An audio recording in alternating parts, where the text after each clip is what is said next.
Hello, Dr. Hughes here, and now that we're back from spring break, it's time to talk a little bit about some planned changes we have for the schedule. As you know, we kind of went to remote learning very suddenly, and we kind of did what we could to get things up and running, but now it's time to fine tune it and make it a little bit better. And we've looked at the feedback from the teachers, we've looked at the feedback from the parents, and we've listened to the students about what they need. So we have some plans, and we're going to be rolling them out shortly. Prior to break, I just wanted to review that I had one expectation. That was that our kids were feeling emotional safety, physical safety. That was incredibly important to me. And as far as I was concerned, that was the most important thing because when you look at how students learn, they can't actually activate higher order thinking skills unless they feel comfortable and safe in what they're doing. So we're going to continue to put that as a priority. However, we're going to be layering in kind of a return to normalcy. And after the break, we've laid out three core areas. One is we're going to be modifying the schedule to layer in some more of the special areas. In fact, Fridays are going to be focused specifically on the special areas, and Monday through Thursday will be the core subjects primarily. This will give my teachers a chance in the core areas to do professional development and planning on Friday for even better lessons.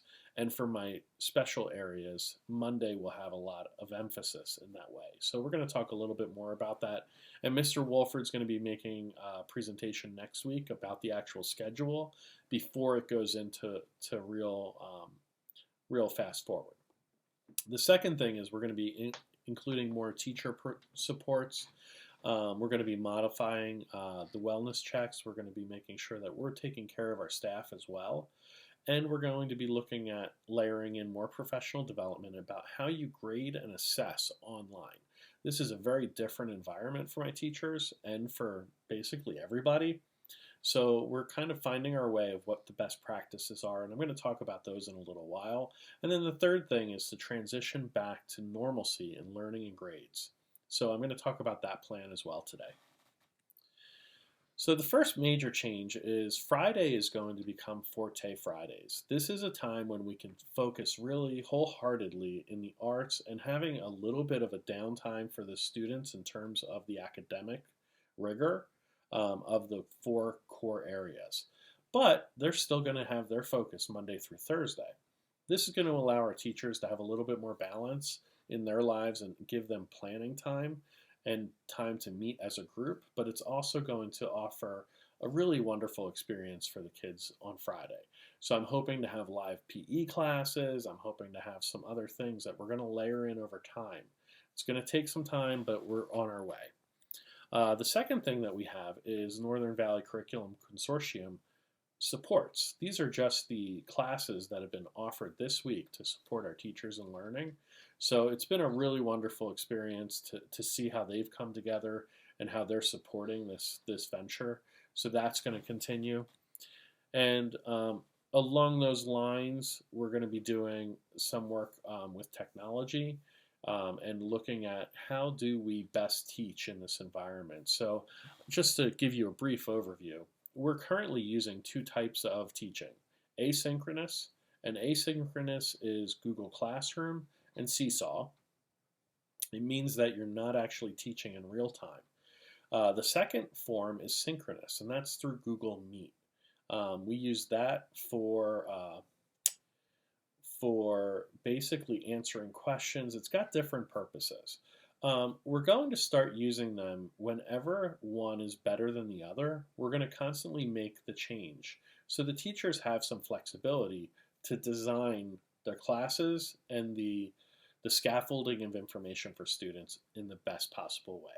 So this slide just basically goes over some of the differences between asynchronous and synchronous, as well as when you use them together. So we're going to be focusing more on trying to find that best medium area. So you're going to see teachers trying to teach in new ways, and that's a good thing. And finally, we're going to talk about grading with compassion.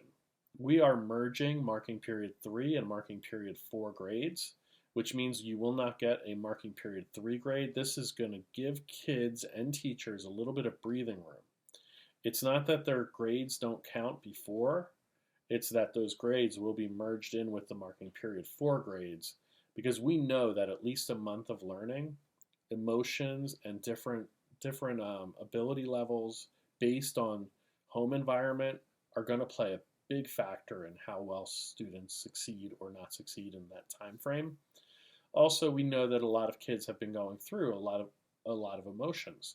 So we're going to be extending a grace period up until May 1st to get missing assignments in, that were either before the break or during kind of this more turbulent time. We are going to be transitioning to traditional grading for report cards. The report cards will have the same grades as they did before. You'll just have one fewer marking period that's graded. It will not hurt the children. It's not going to have any impact on them whatsoever. We're also going to be looking at towards more non-traditional assessments, things that are not Googleable, if you will. You can't really give a paper and pencil test in this environment. So that's a little bit of a difference.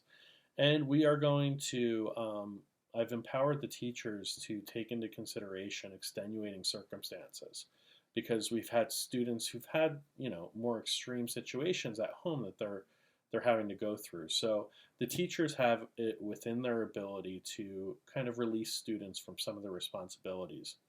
If there are students going through some serious emotional trauma, please let our teachers know and make them aware so that they can make the right decisions. Again, it's about transitioning back to normalcy, but it's also about grading with compassion and making sure that compassion comes first. Okay? A couple of other updates. Classroom field trips and professional development have been canceled for the year. We will likely value in-school time more if we do go back. Governor Murphy just today extended it to May 15th, but we aren't sure yet whether it will go further than that. So we just don't know. And we will want to limit exposure of children. We may consider the Frost Valley trip. That would be the one trip that we would still consider, but that is something that can be debated in the future. I'm just putting it out there that that's something that we're going to look at. And finally, I just wanted to remind everyone that we have wonderful, caring teachers. We have a great team. We have wonderful parents. The kids have been great. And even though this has been a struggle to kind of transition to this area, I just am really proud of how our community came together. And I can't tell you how thankful I am that you've been so supportive of all of us. So if you have questions, please feel free to reach out to me. But I think that you'll be getting more information next week. The most immediate change is on Monday. There will be no special areas because of the new schedule. That's the only real change immediately. Friday will only focus on the special areas. And Tuesday, Wednesday, and Thursday will look very similar to what it is now. So those schedules will be going out later today, but I just wanted to make you aware up front. So again, thank you very much and have a great day.